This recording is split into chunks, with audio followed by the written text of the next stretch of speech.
News insider के खास programme weekend special में आपका खैर मकदम है, जिसमें हफ्ते की 5 अहम खबरों पर होगा तबसरा। हफ्ते की पहली और अहम खबर, साबिक गवर्नर सत्यपाल मलिक ने वजीर आजम नरेंद्र मोदी पर कुछ बड़े चश्मकुशा इंकशाफात किए हैं, जिसमें पुलवामा हमला भी एक है। सत्यपाल मलिक ने द वायर को एक इंटरव्यू देते मरकज और सरकार के करीबी मशीरों की भयानक तस्वीर खींच डाली है।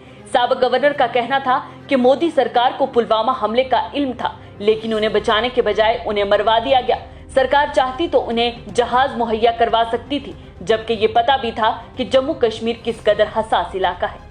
मलिक ने कहा कि जब उन्होंने इस मामले को उठाया तो वजीर आजम ने उन्हें चुप्पी साधने को कहा और इस बात का किसी से भी जिक्र न करने को कहा। यही नहीं, उन्होंने मजीद बोलते हुए कहा कि national security adviser Ajit Doval ने भी उन्हें पुलवामा मामले पर बात करने से मना कर दिया था।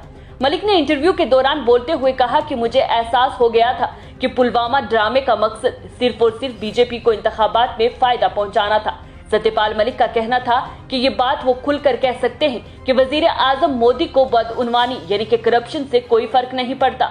नरेंद्र मोदी जम्मू कश्मीर के बारे में बेखबर और जहालत की इंतहा पर हैं और वजारत दाखिला की कोताही के सबब फरवरी 2019 के दौरान पुलवामा में भारतीय फौजियों पर तबाहकुन हमला हुआ।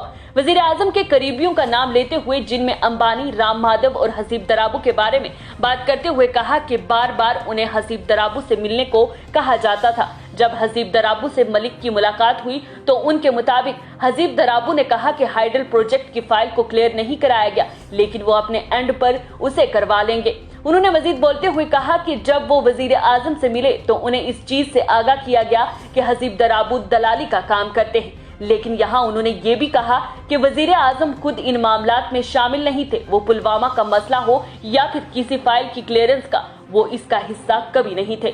मलिक ने आरएसएस के सीनियर लीडर और भाजपा के साबिक इंचार्ज राम माधव पर भी इल्जाम लगाया है कि पन बिजली प्रोजेक्ट स्कीम में रिलायंस कंपनी को फायदा पहुंचाने के लिए फाइल को क्लियर करने के लिए उन पे दबाव डाला गया था और ये वही 300 करोड़ रुपए की फाइल है जिसका जिक्र सत्यपाल मलिक भाजपा से रिश्ता टूटने के बाद बार बार करते आए हैं। सत्यपाल मलिक के इस इंटरव्यू में दिए गए बयानात और इंकशाफात के बाद राम माधव ने साबिक गवर्नर सत्यपाल मलिक को कानूनी नोटिस भी भेजा है, जिसमें उन्होंने लिखा है कि भाजपा को बदनाम करने और इस पर बेबुनियाद इल्जामात लगाने के लिए उन्हें माफी मांगनी होगी। उन्होंने इस कानूनी नोटिस में मलिक को 48 घंटे का वक्त दिया है, जिसमें यह मुतालबा किया गया है कि मुकर्ररा वक्त के अंदर वो अवामी माफी मांगेंगे और ऐसा नहीं होता तो बासूरत दिगर कानूनी कार्रवाई का अमल शुरू कर दिया जाएगा। वाज़ेह रहे कि सत्यपाल मलिक अगस्त 2019 में आर्टिकल 370 की मनसूखी के दौरान जम्मू कश्मीर के आखिरी गवर्नर थे।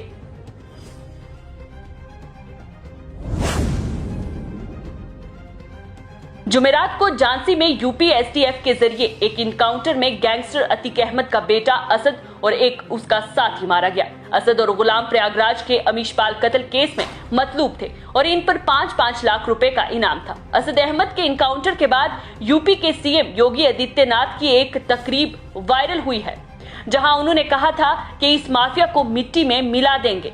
आपको बताएं तो गैंगस्टर अतीक के बेटे असद के इनकाउंटर को लेकर मुल्क भर में एक बहस छिड़ी हुई है। कुछ लोग इस इनकाउंटर को सही करार दे रहे हैं, वहीं कुछ ऐसे हैं जो इसे फेक इनकाउंटर और मुसलमानों को निशाना बनाने का नाम दे रहे हैं। सोशल मीडिया पर हैशटैग मिट्टी में मिला दूंगा ट्रेंड कर रहा है। इस तनाजे पर बने इन दोनों नैरेटिव्स पर जमकर बयानबाजियां हो रही हैं। असद के इनकाउंटर के बाद ओवैसी और अखिलेश की लाइन एक हो गई है। ओवैसी ने कहा कि सीधे इनकाउंटर से कानून के ज़ाब्ते कमजोर हो रहे हैं, अदालतें ले ली गई हैं, जज किस लिए हैं? अगर किसी ने जुर्म किया है तो उसे सजा दो। वहीं अखिलेश यादव ने कहा कि भाजपा इंतखाबात को मद्देनजर रखते हुए इनकाउंटर कर रही है। वहीं झांसी इनकाउंटर में मारे गए अमीशपाल कत्ल केस के अहम मुलजिम असद अहमद को सख्त हिफाजती इंतजामात के दरमियान करीबी रिश्तेदारों ने प्रयागराज के कसारी मिस्री कब्रिस्तान में सुपुर्द खाक कर दिया। लाख कोशिशों के बावजूद भी माफिया अतीक अहमद और उसकी अहलिया शाइस्ता परवीन बेटे असद के जनाजे में शिरकत न कर सके।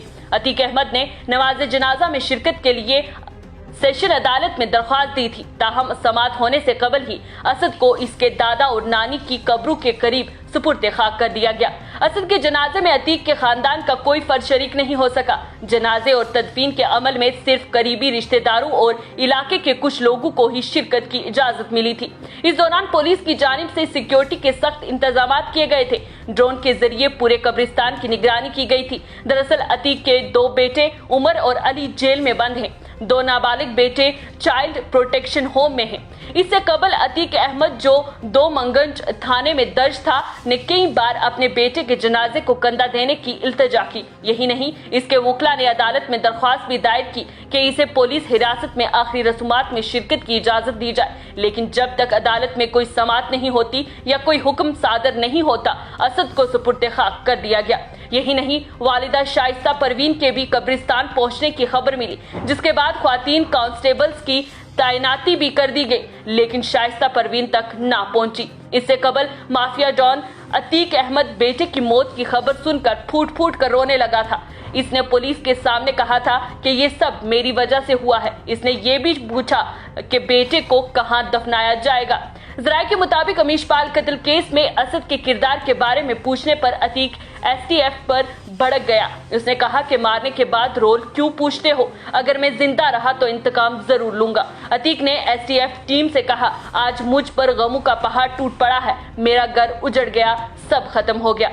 अमीशपाल शूट आउट केस में पुलिस इनकाउंटर में मारे गए मोहम्मद गुलाम के अहले खाना ने इसकी लाश लेने से इनकार कर दिया। मोहम्मद गुलाम के भाई राहिल हुसैन और वालिदा खुशनुदा बेगम इनकाउंटर में इसकी मौत पर गमजदा है, लेकिन उन्होंने कहा कि वो इनकी लाश नहीं लेंगी। राहिल हुसैन का कहना है कि मोहम्मद गुलाम ने गलत किया और इसे इसके जुराइम की सजा मिल गई।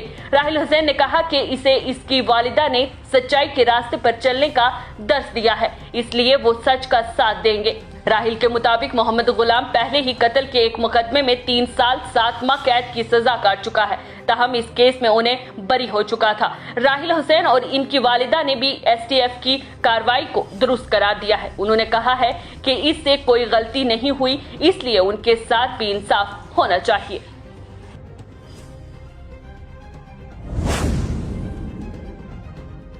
1970 की दहाई से लेकर ही BBC पर खतरा मंडलाता रहा है, जबकि इंदिरा गांधी उस वक्त की वजीर आजम थी और तब 70 की दहाई में BBC पर 2 बार पाबंदी आयद की गई थी। इसकी वजह यह कि इस वक्त भी हुकूमत पर कुछ दस्तावेजी फिल्में बनाई गई थी। कुछ अर्सा पहले दस्तावेजी फिल्म 2002 में फसादात के दौरान मगरबी रियासती गुजरात के वजीर आला के तौर पर मोदी की क़यादत पर मरकूज थी, जिसमें कम अज कम 1000 अफराद मारे गए थे, जिनमें ज्यादातर मुसलमान थे। वहीं समाजी कारकुनान ने टोल की तादाद इससे दुगनी बताई है।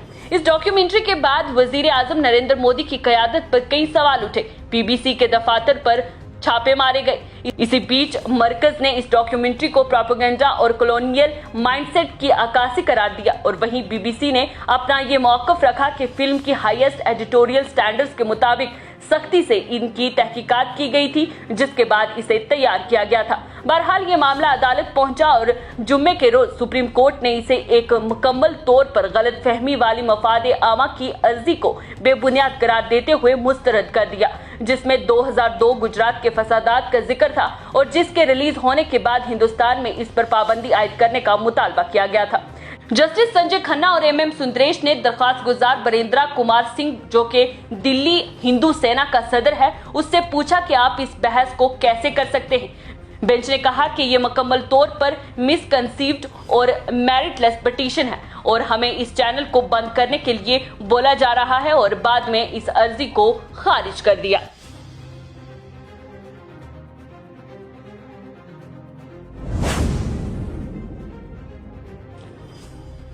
दिल्ली के वजीर आला अरविंद केजरीवाल ने झूठी गवाही देने और अदालतों में झूठे हल्फनामा दाखिल करने पर CBI ED के खिलाफ मुकदमा करने की धमकी दी है। आपको बताएं, दिल्ली के वजीर आला अरविंद केजरीवाल ने 15 अप्रैल 2023 को कहा है कि वो CBI और ED हुकाम के खिलाफ मुबैना झूठी गवाही देने और अदालतों में झूठे हल्फनामा दाखिल करने का मुकदमा दायर करेंगे। सेंट्रल ब्यूरो ऑफ इन्वेस्टिगेशन ने इस मामले के सिलसिले में आम आदमी पार्टी को आज तलब किया है। एजेंसी हेडक्वार्टर में हाजिर होने को कहा गया है। हुकाम ने कहा है कि तफ्तीशी टीम के सवालात का जवाब देने के लिए मरकजी तहकीकाती एजेंसी इस मामले में दिल्ली के साबिक नायब वजीर आला मनीष सिसोदिया को पहले ही गिरफ्तार कर चुकी है। प्रेस कॉन्फ्रेंस से खिताब करते हुए केजरीवाल ने मरकजी जांच एजेंसियों पर अदालतों में झूठे हल्फनामे दाखिल करने का इल्जाम लगाया। उन्होंने कहा कि हम सीबीआई और ईडी के एहलकारों के खिलाफ झूठ बोलने और अदालतों में झूठे सबूत पेश करने के लिए मुनासिब केस दायर करेंगे। इससे पहले वजीर आला अरविंद केजरीवाल ने कहा कि इन्फोर्समेंट डायरेक्टरेट ने अपनी चार्जशीट में कहा था कि साबिक नायब वजीर आला मनीष सिसोदिया ने 14 फोन तबाह किए और इन फोन्स की IMEI नंबर भी दस्तावेजात में शामिल थे। जब्ती मेमो से पता चलता है कि इन 14 फोन्स में से 4 ईडी के पास और 1 सीबीआई के पास है। दूसरे फोन्स में से ज्यादातर लाइव हैं और रजाकार इस्तेमाल कर रहे हैं। ईडी और सीबीआई को इन फोन्स के बारे में इल्म है। वो झूठे हल्फनामे दाखिल करके अदालत को गुमराह कर रहे हैं। केजरीवाल जी ने सीबीआई ने आज पेश होने के लिए नोटिस जारी किया है। इल्जाम लगाया है कि एजेंसियां झूठे एतराफात लेने के लिए लोगों को तशद्दुद का निशाना बना रही हैं। लोगों से कहा जा रहा है कि मेरा और सिसोदिया का नाम झूठा लें। एक चंदन रेड्डी जिनसे हम वाकिफ भी नहीं हैं पर तशद्दुद किया गया और इसकी मेडिकल रिपोर्ट में कहा गया है कि इसके कानों और चेहरे पर चोट आई है। ये लोग झूठे बयानात निकालने के लिए 3rd डिग्री जहनी अजियत और जिस्मानी तशद्दुद का सहारा ले रहे हैं।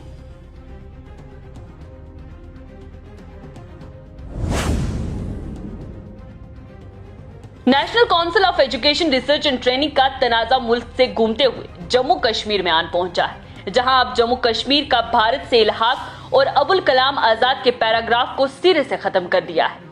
हालिया में ही एनसीईआरटी ने अपनी 12वीं जमात की टेक्स्ट बुक से मुगलों के चैप्टर को हटा दिया था, जिसके बाद अपोजिशन की जानिब से मजम्मत भी की गई थी। वहीं अब एनसीईआरटी ने 11वीं जमात की पॉलिटिकल साइंस की किताब से 1947 में जम्मू कश्मीर के भारत से जुड़ने वाले पैराग्राफ को ही हटा दिया है, यानी कि इंस्ट्रूमेंट ऑफ एक्सेशन को चैप्टर से हटा दिया है।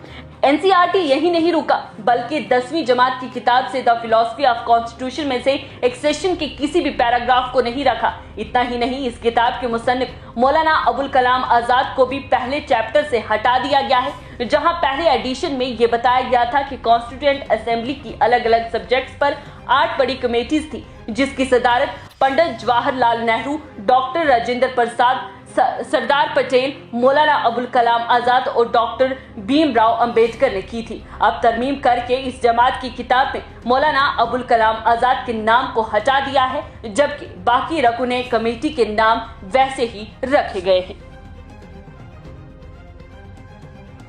आज के लिए बस इतना ही। अगले हफ्ते इसी वक्त फिर हो गया आपके रूबरू 5 बड़ी खबरों के साथ। तब तक आप देखते रहे न्यूज इंसाइडर 24/7। मुझे दे इजाजत, अल्लाह निगहबान।